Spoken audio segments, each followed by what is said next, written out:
If you were to ask a room full of people to just like write down their absolute worst, most sweat-inducing nightmares on a piece of paper, you would start to see a very familiar list of phobias materialize pretty quickly. Oh, absolutely. I mean, public speaking is always right at the top, right? Like sometimes even above physical injury. Exactly. And then there's the profound skin-crawling anxiety of meeting a stranger for the very first time. Yeah, where you have to somehow navigate all those invisible, unpredictable social dynamics. Right.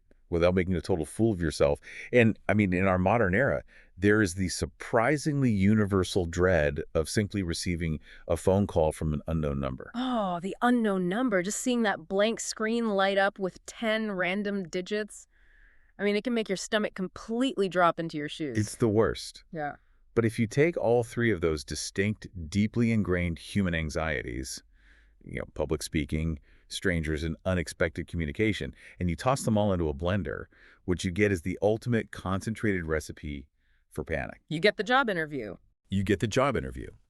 And here is the real kicker for our deep dive today.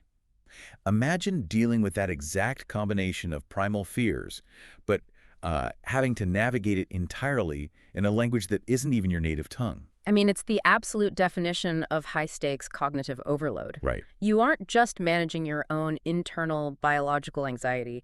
You are simultaneously trying to translate your entire professional worth, your history, your ambitions into a second language in real time. All while a total stranger sits across from you and actively judges your performance. Exactly. When you frame it in those terms, honestly, it's a miracle anyone ever gets hired anywhere. The baseline level of stress in that specific environment is just, well, it's completely off the charts. It's like a localized fight or flight event happening in a swivel chair. That is exactly what it is. And that brings us to our mission for you today. We are taking a deep dive into a profoundly practical guide to job interview success. And the foundation for our conversation today is an episode from an English language learning program. It's called Speak English with Ava. Right? Featuring two hosts, Nora and Ethan. Now, if you just glance at the surface, this is a curriculum specifically designed for non-native English speakers who are really just trying to survive the interview process. But as we dug into this material, something really fascinating and, frankly, a bit ironic became clear. Oh, totally. The advice they are giving, right? The specific strategies for mastering pre-interview preparation and leveraging incredibly simple communication techniques. It is actually the exact same playbook that native speakers desperately need. Yes. But we constantly ignore it because we are too busy trying to sound impressively complicated. That is the hidden brilliance of this curriculum. By stripping the advice down to its absolute core for language learners, Nora and Ethan inadvertently expose the biggest trap that almost every single candidate falls into, regardless of their fluency. We all suffer from this delusion that we need complicated business jargon to succeed. Right. We think we need to speak in these long, flowing, highly technical paragraphs to, prove our intelligence to the hiring manager. But this curriculum completely dismantles that idea.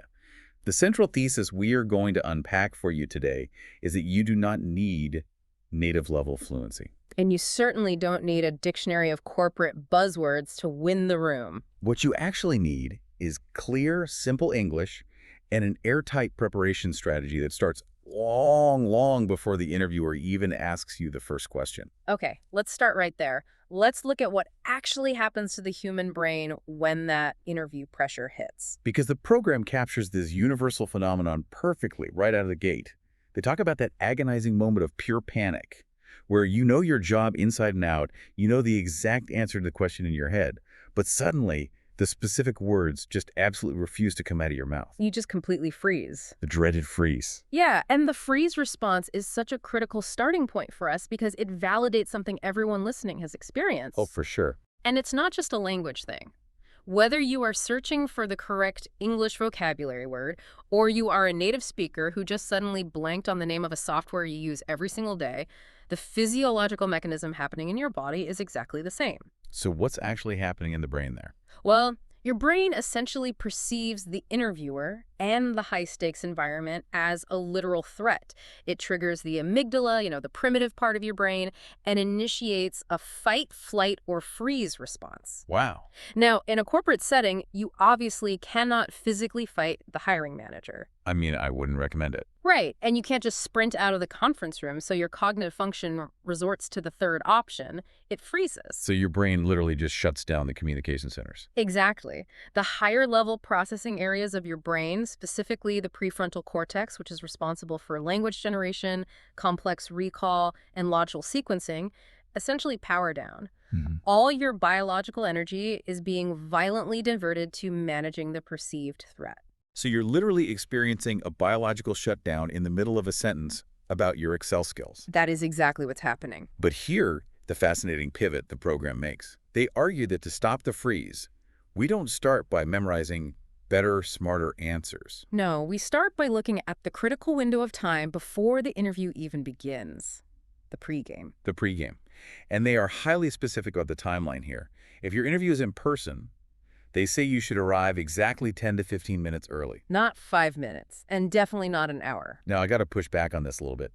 10 to 15 minutes feels incredibly risky to me. Really? How so? I mean, if I have a massive life-changing interview, I am planning to be at that building at least 45 minutes early.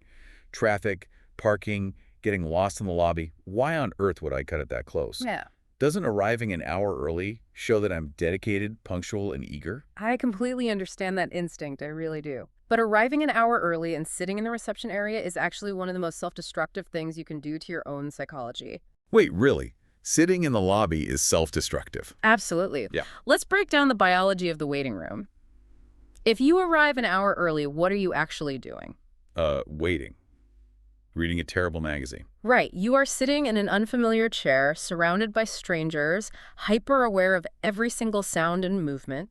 You are just marinating in your own anticipation. Okay, marinating in anticipation sounds awful. It is. Because you are in that high alert state, your body is slowly, steadily pumping out cortisol and adrenaline. But you have nowhere to direct that energy. You are just sitting still. Oh, wow. By the time the interviewer finally comes to the lobby to get you 60 minutes later, you are already exhausted. You have depleted a massive amount of cognitive and emotional energy just managing your own nerves. So I'm essentially running a mental marathon before the race even starts. Exactly. Now, to your point about traffic and parking, yes, you should absolutely plan to arrive in the neighborhood of the office 45 minutes early. Okay, so get to the area early, just don't go inside. Right. Go find a coffee shop down the street, sit in your car and listen to music. Go for a walk around the block to burn off some of that nervous energy. That makes a lot of sense. But do not walk through the actual front doors of the company until minute 12. 10 to 15 minutes is exactly enough time to check in, find the restroom, take a few deep breaths, and let your baseline heart rate settle into the environment without building up that toxic level of excessive adrenaline. Okay, so it's about finding that sweet spot. Yes. On the flip side, arriving only 5 minutes early means you are rushing. You are likely out of breath, you are panicked about the elevators, and your heart rate is spiking before you even shake hands. The 10 to 15-minute window is a very deliberate Goldilocks zone for your nervous system. Wow, okay, I never thought about it like that. You are optimizing your physical state. Precisely.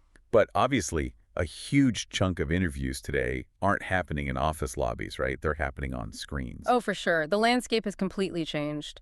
And the curriculum pivots to this modern reality with a very strict online technical checklist.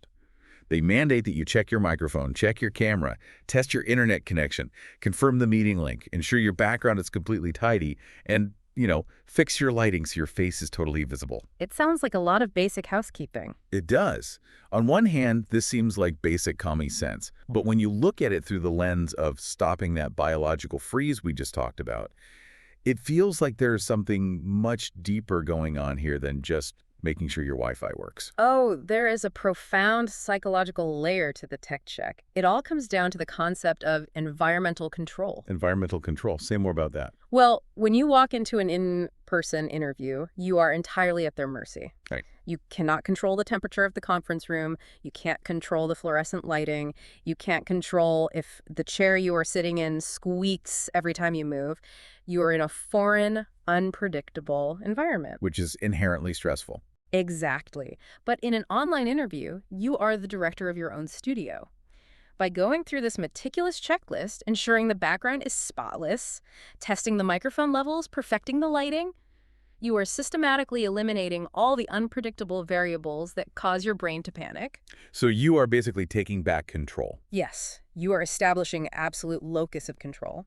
And when your brain recognizes that you are in control of your environment, it signals to your amygdala that you are safe. It literally turns down the threat response. I love that. It makes me think of like a pre-flight checklist for a commercial pilot. Oh, that's a great analogy. Right. Because if you are flying a Boeing 737, you don't check the flaps and the landing gear while you are at 30,000 feet. Definitely not. You do a rigorous, non-negotiable, intensely boring walk-around before you ever start the engines. You check all those external mechanical things on the ground, precisely so that once you are in the air, you can focus 100% of your cognitive energy on simply flying the plane. That is perfectly said. If you are fiddling with your camera settings, or apologizing because your microphone is crackling, or worrying that they can see a pile of dirty laundry behind you while the interviewer is asking you a complex question, I mean, you are trying to check the wings while you are flying. You absolutely are. And every single ounce of cognitive load you spend worrying about a messy background or a bad connection is an ounce of brain power. You are literally stealing away from your prefrontal cortex. Wow, stealing away from your own brain power. It is energy you cannot use to articulate a clear, confident answer. The entire purpose of the preparation phase is to ruthlessly remove friction so that your brain can operate at maximum capacity. Speaking of removing friction, there's one more rule in this pregame playbook, and I really want to challenge this one. Okay, let's hear it. The curriculum is absolute regarding the phone rule. They say you must keep your phone completely away during the interview. Ethan, one of the hosts, actually asks the exact question I would ask, even if I put it on silent. And Nora shuts it down immediately. She says, yes, it's better not to look at it. Right. Now, come on. We are adults. If I have my phone sitting face down on the desk, right next to my notepad, totally on silent, no vibration, no nothing, does it really need to be banished from the room entirely? I'm not going to check Instagram in the middle of answering your question. It absolutely needs to be banished, and Nora is entirely correct to shut that down. Really? Even face down on silent? Even face down on silent. Let's look at the behavioral science here. The mere presence of a smartphone on a desk, even if it is face down, even if it is powered completely off, acts as a measurable cognitive drain. How is that even possible if it's off? Because we are so deeply neurochemically conditioned to anticipate dopamine hits from those devices, that a fraction of your subconscious attention is constantly monitoring that rectangle. Oh, well, so my brain is just waiting for it to do something. Yes. Your brain is silently wondering, did it just vibrate? Is that an email from another recruiter? What if there's a family emergency? This phenomenon is known as attention residue. You are leaving a small piece of your focus on the device. Attention residue. That is wild. It really is. So when Nora says it's better not to look at it, she is demanding absolute undivided presence. In an interview, your visual focus, your eye contact, and your mental energy need to be entirely locked onto the person across from you. And just having it in the room breaks that lock. Exactly. Having the phone in a different room entirely severs that subconscious tether. It removes the silent distraction. Okay, I concede. I totally get it now. It's like trying to diet with a chocolate cake sitting in your peripheral vision. That's exactly it. Even if you don't eat it, you're wasting willpower, ignoring it. Get it out of the room. Exactly. Set yourself up for success. So you have done the prep. Your environment is controlled, your adrenaline is balanced, your phone is locked in another dimension, and you are finally sitting face-to-face with the interviewer, either physically or virtually. Right. The moment of truth. Now we enter the second phase. The first 5 minutes. How do you open this conversation without immediately tripping over your own tongue? This is where the curriculum's overarching philosophy of simplicity really begins to shine. Because candidates usually feel this overwhelming, crushing pressure to be deeply impressive from the very first syllable they utter. Oh, I know that feeling. You want to come in hot, you want a dazzling greeting that proves you are dynamic and articulate. Right, but the instruction here is to violently resist the urge to overcomplicate things. They advise that saying something as basic as, "Hello, nice to meet you," or "Good morning, thank you for meeting with me," is entirely sufficient. Just, hello, nice to meet you. I got to be honest, that feels dangerously simple. It does feel that way to a lot of people. Right. It feels like I'm wasting an opportunity to stand out. Like I should be saying something profound. It feels dangerously simple because we have been conditioned by corporate culture to believe that business interactions require this sort of theatrical complexity. Theatrical complexity. I love that phrasing. It's true. We think if I use big, sophisticated words right away, they will know I'm an intellectual heavyweight. Guilty as charged. But let's deconstruct what happens when a candidate tries to give a long, over-engineered speech at the start. It almost always stems from insecurity. Oh. Ouch, but fair. You are overcompensating. And what it actually does is raise your own anxiety. It exponentially increases the mathematical chance of you making a grammatical or verbal stumble, and it sets a completely unsustainable precedent for the rest of the conversation. So you're basically setting a trap for yourself. Exactly. Simplicity, counterintuitively, projects massive confidence. When you offer a clean, standard, uncomplicated greeting, you are subliminally signaling that you are entirely comfortable in your own skin. You don't need to perform a tap dance for that. Exactly. You are just two professionals starting a dialogue. Okay, but what about the immediate follow-up? Because they are inevitably going to ask the standard small talk question, how are you today? Sure. Again, the advice is aggressively simple. I'm doing well, thank you. How are you? Right. Keep it moving. But I want to explore a very specific scenario here, because Ethan actually brings this up in the program. What if you are not doing well? What if you are internally hyperventilating? A very real possibility. Right. Ethan asks, what if I'm actually nervous? And Nora's response is fascinating. She says, you don't need to say, I'm extremely nervous. Just smile, breathe, and continue. Which is brilliant advice. But is it? I want to push back on Nora here. We live in a business culture right now that constantly praises authenticity and vulnerability. That's true. We hear those buzzwords a lot. You see it all over LinkedIn leaders telling us to bring our whole selves to work, to admit our flaws. Wouldn't confessing that I'm a little nervous right at the beginning make me seem more human, more relatable, and just like break the ice? That is a very common trap, and it is a fundamental misunderstanding of what vulnerability means in a professional context. Really? How so? Okay. Yes, vulnerability is a positive trait in team building and leadership, but a job interview is a highly specific evaluative construct. Okay. You are not at a retreat, you know. You are being assessed on your ability to handle pressure. Okay, that's a harsh truth, but I see your point. Let's look at the power dynamics. When you confess extreme nervousness right out of the gate, when you sit down and say, oh my gosh, I have to be honest, I am so incredibly nervous right now, you might think you're being charmingly honest. You think you're endearing yourself to them. Exactly. But what you are actually doing is making your internal emotional state the focal point of the interaction.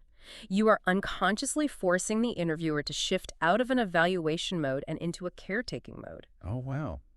I never thought about it like that. Now they have to manage your emotions. They have to pause and reassure you. They have to say, oh, please don't worry. We are very relaxed here. Take your time. Oh my gosh. You're forcing them to do emotional labor for you before the interview even starts. Exactly.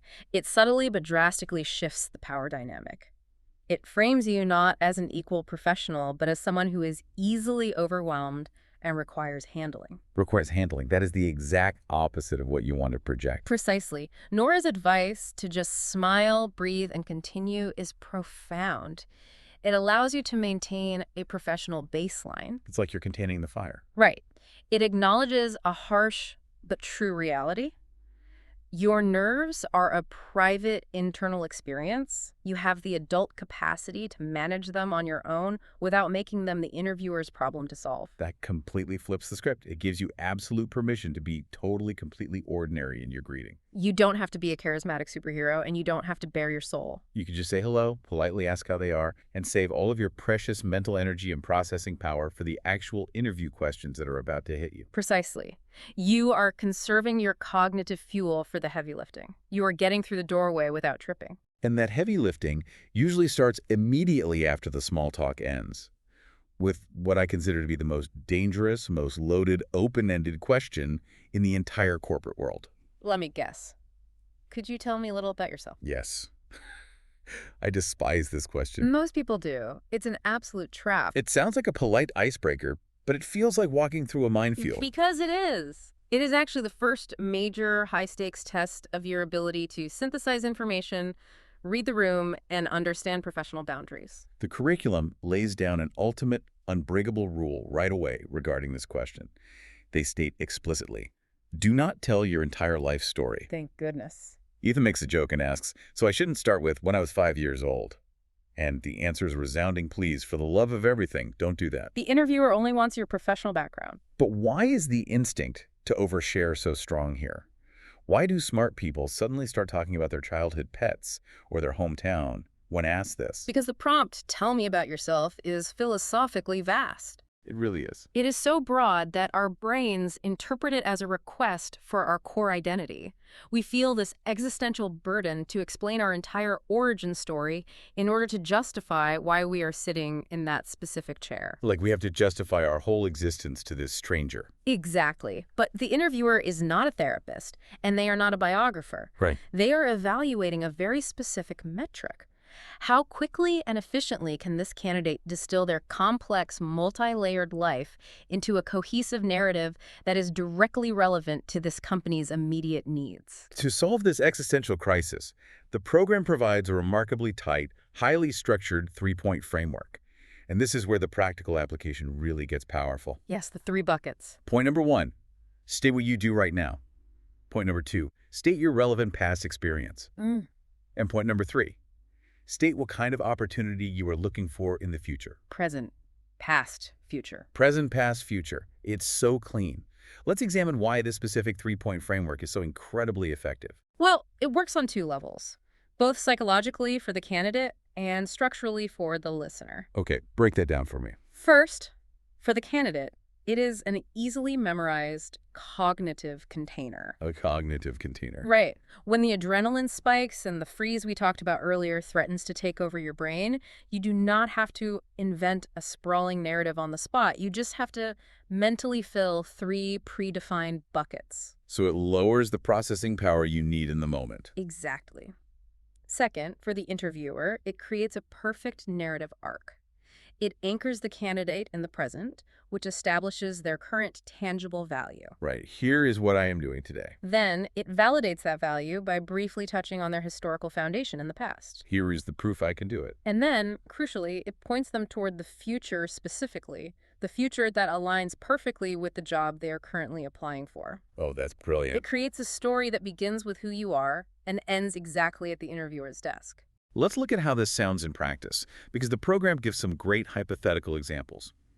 Let's take a candidate applying for a customer service role. Using this framework, their answer sounds like this. Okay, let's hear it. They say, I'm currently working in customer support for a small online company.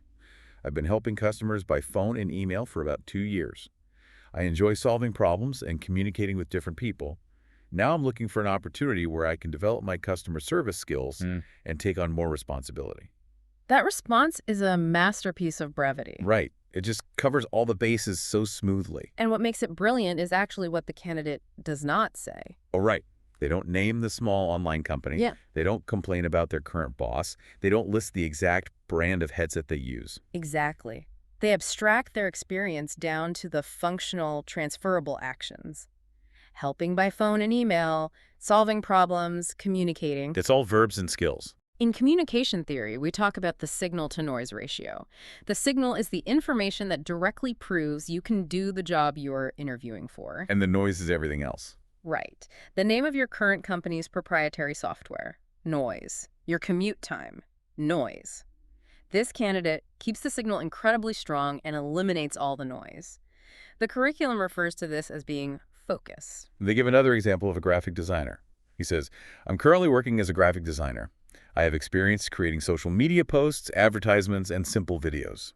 I enjoy creative work, and I'm looking for a position where I can work with a larger team and improve my design skills. Again, it hits the 3 points perfectly. Present, I am a designer. Past, I make social media posts and videos. Future, I want to work with a larger team. Think about the psychology of that final sentence. It's really smart. If he is interviewing at a large corporate agency, he just explicitly told them, I want a larger team. He is signaling to the interviewer that his personal ambition is a direct match for the reality of their workplace. It makes him look like a puzzle piece that was custom cut for their puzzle. Okay, but I have to push back here. Hard. All right, hit me. I am looking at these 2 examples, and honestly, they sound a little, well, robotic. Robotic. Okay. I mean, if every single person who listens to this deep dive walks into their next interview and says exactly, I currently do X, I previously did Y, and I'm looking for Z, Doesn't that completely strip away all of their unique personality? I hear that concern a lot. Aren't we just training people to be boring corporate clones? Modern companies like Google or dynamic startups, they always say they want culture fits. They want storytellers. Doesn't this framework make you sound like an AI? That is a very valid critique, and it's a fear a lot of high-performing candidates have. But we have to fundamentally reframe what personality means in the context of a first impression. Okay, how so? The program specifically pushes back against this fear, describing this approach not as robotic, but as natural. And they define natural in this context as providing not too short, not too long, just enough information. So it's about volume control. Exactly. The framework is not meant to replace your personality. It is meant to provide a structural boundary so that your personality can actually be digested. Oh, wow. Digested. That's a great word for it. If you ramble for 10 minutes about a funny thing that happened to you in design school, your personality is getting lost in a sea of inappropriate oversharing and time wasting. The interviewer stops listening to your charm and starts stressing about the clock. Right. They're just looking at their watch thinking, when is this story going to end? Precisely. The three-point framework creates a concise professional boundary, and within that tight boundary, your tone of voice, your warmth, your smile, your eye contact, and the specific verbs you choose like, I enjoy solving problems, or I am passionate about creative work, that is where your true professional personality shines through. So the structure actually highlights your personality rather than hiding it. Exactly. It shows the interviewer that you are disciplined enough to edit yourself. And discipline is a highly attractive personality trait. That makes a lot of sense. The discipline of editing yourself shows deep respect for the interviewer's time. You are essentially saying, I am an interesting person, but I understand we have a job to do here. Which is exactly what a hiring manager wants to hear. So you have nailed the introduction. You have given them the tight three-point summary of your professional existence. Yeah.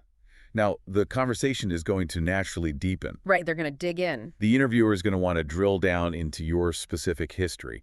They're going to ask something along the lines of, what specific experience do you have that is useful for this position? This brings us to a concept that I think is the most brutally misunderstood part of interviewing. Oh, translating your experience and applying what we can call the relevance filter.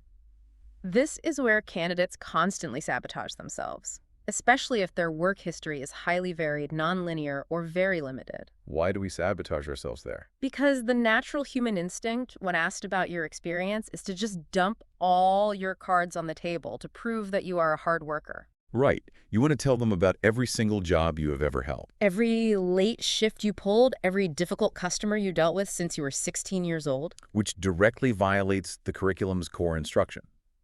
The relevance rule. Yes, the relevance rule. You must only choose experience that actively, demonstrably connects to the position you are sitting in front of. And the hosts, Nora and Ethan, use this brilliant, slightly humorous analogy to explain this. They call it the ice cream shop analogy. I love this part. Ethan asks if he should talk about his summer job working at an ice cream shop. And Nora replies, very bluntly, only if you're applying to be an ice cream seller. It's so simple, but it's brilliant. Now, I want to debate this. Let's say I worked at an ice cream shop for 3 summers. It was physically exhausting. It required dealing with screaming children, managing cash, and cleaning up massive messes. Doesn't that show grit? It absolutely shows grit. Right. So doesn't that show work ethic and character? Why on earth wouldn't I want to show the interviewer that I have grit? Because you are falling victim to a massive cognitive bias. A cognitive bias? How so? We inherently believe that because a job was important to us, because it taught us the value of a dollar, because it built our character, because we suffered through it, that it is automatically important to the interviewer. And it's not. It is not. You have to accept a hard truth about interviewing. The hiring manager is highly, ruthlessly self-interested. Ruthlessly self-interested. Yes. They are sitting there with a specific set of problems that they need solved today. They only care about what you can do for their specific bottom line. So they don't care about my personal growth. Exactly. If you are applying for a mid-level data analytics role, they do not care that you scooped ice cream for 3 summers. They do not care about your grit in that context because scooping ice cream does not predict your ability to run a complex regression model in Python. Right, it doesn't translate. Bringing it up just dilutes your core message. This reminds me of packing a suitcase for a very specific trip. Yes, let's say you're packing for a beach vacation in Hawaii.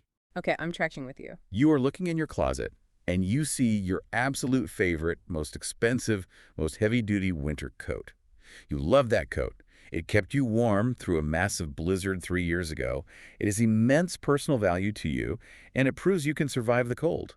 But you wouldn't pack it for Hawaii. Exactly. It is entirely irrelevant to the destination, and worse, it's just going to take up precious, limited space in your luggage. That is a perfect visualization of the relevance rule. When you are picking which job experiences to talk about, you are packing your conversational suitcase. You only bring the skills that are relevant to the destination you're heading toward. You leave the winter coat and the ice cream shop story at home in the closet. You have to ruthlessly curate your own history. Let's look at how this curation works in practice with a hypothetical office assistant candidate. Okay, let's hear the example. They are applying for a highly organized administrative role. When asked about their previous job, they don't give the title, they just say, "In my previous job, I answered emails, organized documents, and helped customers. I also worked with different members of the team, so I'm comfortable communicating with people and managing several tasks." Notice how every single verb they chose is a direct, one-to-one match for the daily duties of an office assistant. Answering, organizing, helping, working with a team, communicating, managing tasks. Right. They didn't even mention if that previous job was at a warehouse, a hospital, or a car dealership. They completely stripped away the context and just presented the raw, transferable actions. Exactly. They are drawing a direct, undeniable line between what they have done in the past and what they are being asked to do in the future. But this specific point raises a massive, paralyzing anxiety for a huge portion of listeners. I know exactly what you're going to say. What if you do not have a previous full-time job to draw from? What if you are a recent graduate, or you are switching industries, or you took 10 years off to raise a family? What if your professional suitcase is essentially empty? The curriculum attacks this head-on, and this is where they drop a massive revelation, one that completely shifts the paradigm for anyone suffering from imposter syndrome. It's such a relief to read. They state explicitly that experience does not always mean a previous salaried job. This is a radical, incredibly liberating redefinition of the word experience in a corporate context. Candidates constantly suffer from intense imposter syndrome because they equate the word experience solely with W-2 salaried full-time employment. But the program expands this definition appropriately. If you lack full-time work, they instruct you to draw on your education, your academic projects, your volunteer work, or an internship. They illustrate this with a fantastic hypothetical about a recent college graduate. This candidate is applying for an entry-level corporate role, but they literally only have university experience. Right, which feels like a huge disadvantage. But instead of apologizing for their lack of history, they say, I recently completed my degree in business administration. During my final year, I worked on a group project where I helped organize the research and prepare the presentation. That experience helped me become more comfortable working in a team and speaking in front of others. Let's deeply analyze the psychology of what this candidate just did, because it is incredibly sophisticated. It really is. They took a mundane, universally despised academic requirement, a final year group project, and they ran it through the relevance filter. Everyone hates group projects, but they are gold mines for experience. Exactly. They extracted the core professional metrics hidden inside that academic exercise. They didn't talk about the grade they got, or the specific theory they were researching, or how annoying their classmates were. Noise, noise, and noise. Exactly.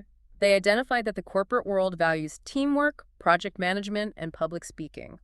By framing university group work as a valid professional metric for organizing research and presenting to stakeholders, they completely neutralize their lack of salaried history. They prove they have the skills, even if they don't have the title. It empowers the candidate to look at their own life differently. It says, you are not empty-handed.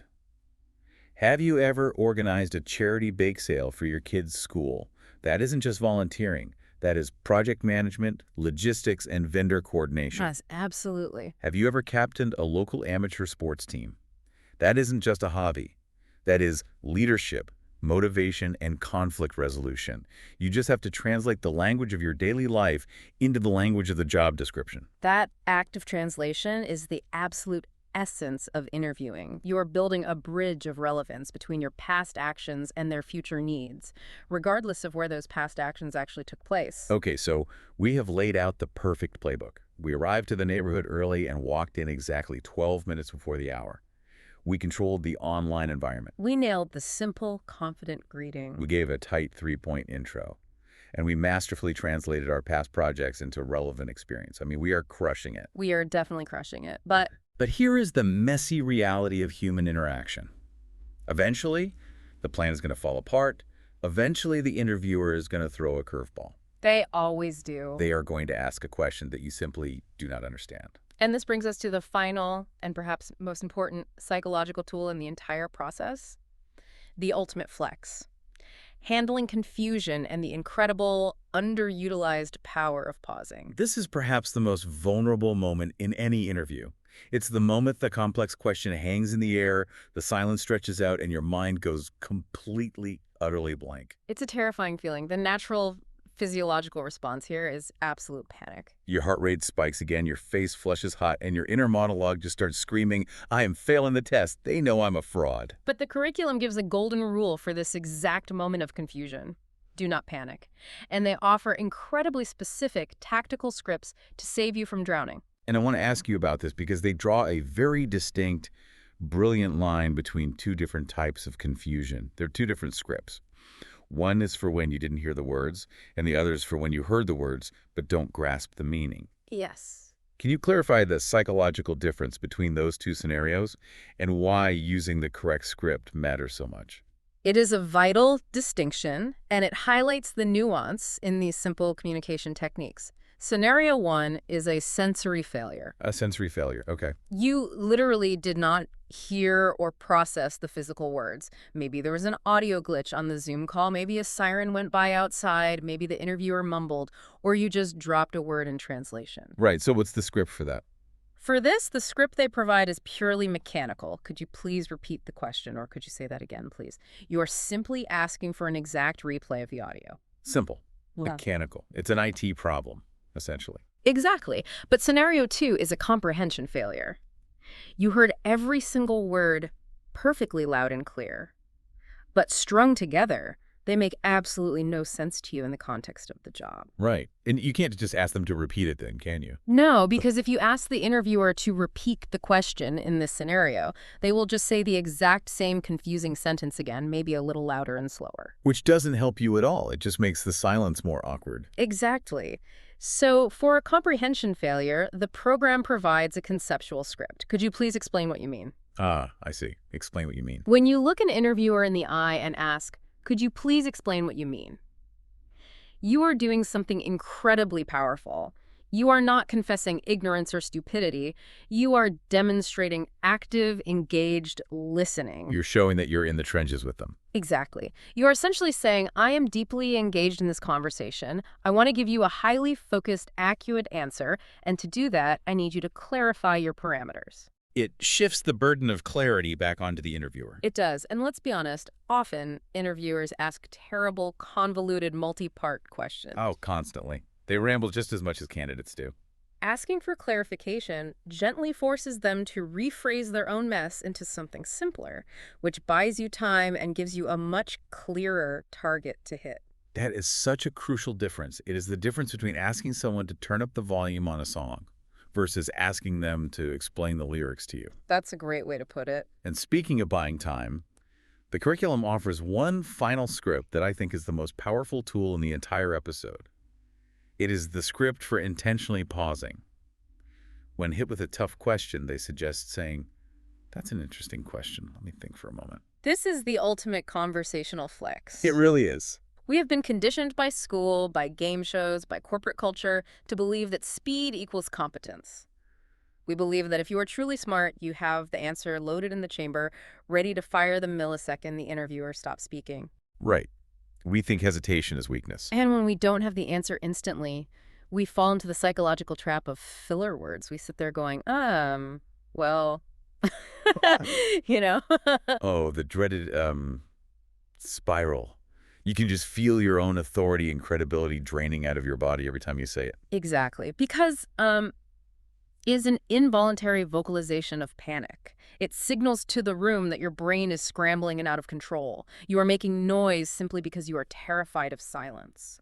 But look at what happens when you substitute that involuntary panicky noise with a stated intentional pause. It changes everything. When you look the interviewer squarely in the eye and clearly state, "That's an interesting question, let me think for a moment," and then you actually sit in silence for 4 seconds, you instantly transform a moment of weakness, which is blanking on an answer, into a moment of profound strength. It is pure executive presence. You are taking control of the pacing of the room. You are demonstrating thoughtful deliberation. It feels like an alpha move. It is. You are showing them that you do not just blurt out the first reactive thing that comes to mind, but that you weigh your words carefully. It is an incredible display of maturity. And as the program points out, a short pause is completely biologically normal. Ethan, the host, has this moment of realization where he says, "So I don't need to answer in 1 second. I can take a breath, think, and then answer." Yes. And Nora replies with what I think is the overarching philosophy of this entire deep dive. She says, "The interviewer is having a conversation with you. It's not a race." It's not a race. That might be the most liberating sentence in the entire curriculum. It really is. If it is a race, then speed is the only metric that matters, and any hesitation is a failure. But if it is a conversation, then rhythm, pacing, silence, active listening, and mutual understanding are all valid and completely necessary components.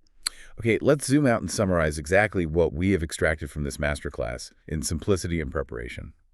We started by looking at how to defeat the biological freeze response through meticulous, uncompromising pre-interview preparation. Right. Whether that is arriving exactly 10 to 15 minutes early to the lobby to manage your cortisol levels, or rigorously checking your camera and lighting to establish environmental control online. Preparation is entirely about removing the friction that triggers anxiety. Yes. And then we learned that simple communication is actually your greatest weapon. A basic, "Hello, nice to meet you," projects far more confidence than a rambling, over-engineered monologue about how nervous you are. Then we deconstructed the 3-point framework for introducing yourself. Right, anchoring in your present role, validating with relevant past experience, and pointing toward a future opportunity which keeps your answers tight, focused, and free of noise. We learned to ruthlessly apply the relevance filter, leaving the ice cream shop stories at home and empowering ourselves to translate university projects and volunteer work into hard, transferable skills. And finally, we explored the ultimate flex, using polite honesty to ask for conceptual clarification and having the sheer executive confidence to simply pause, breathe, and think in silence before you speak. It is a comprehensive psychological system that completely shifts the power dynamic of the interview experience. It takes you from being a passive victim of the process to an active, controlled participant. Which brings me to a final thought for you, the listener, to mull over long after this deep dive ends. We talked a lot today about the philosophy that an interview is a conversation and not a race. It's a crucial mindset shift. If you truly deeply internalize that idea, it forces a massive fundamental shift in how you view the human being sitting across the table from you. How so? Well, the interviewer is not a hostile interrogator sitting under a single swinging light bulb trying to trick you into a confession. Yeah. They are not a predator. No, they really aren't. They're just a person with a problem. They have a gap in their team, a mounting pile of work, a puzzle that is missing a crucial piece. They're stressed too. They're simply trying to understand if your specific shape fits their empty space. I love that perspective. When you reframe the threat as a collaboration, the biological fear dissolves. The language flows. You are no longer defending yourself. You are just exploring a partnership. If you stop treating the interview like a high-speed, high-stakes test where you have to prove your worth as a human being and start treating it as a collaborative conversation to solve a mutual problem, how might that completely change your physical posture, the depth of your breathing, and your quiet confidence the next time you walk into that room? It changes everything. So the next time you find yourself facing that terrifying combination of public speaking, stranger danger, and the unexpected phone call, remember that you don't need complicated jargon to survive. Breathe, prepare your environment, leave your phone in the car, and just let your simple, focused truth do the talking. You've got this. We'll catch you on the next deep dive.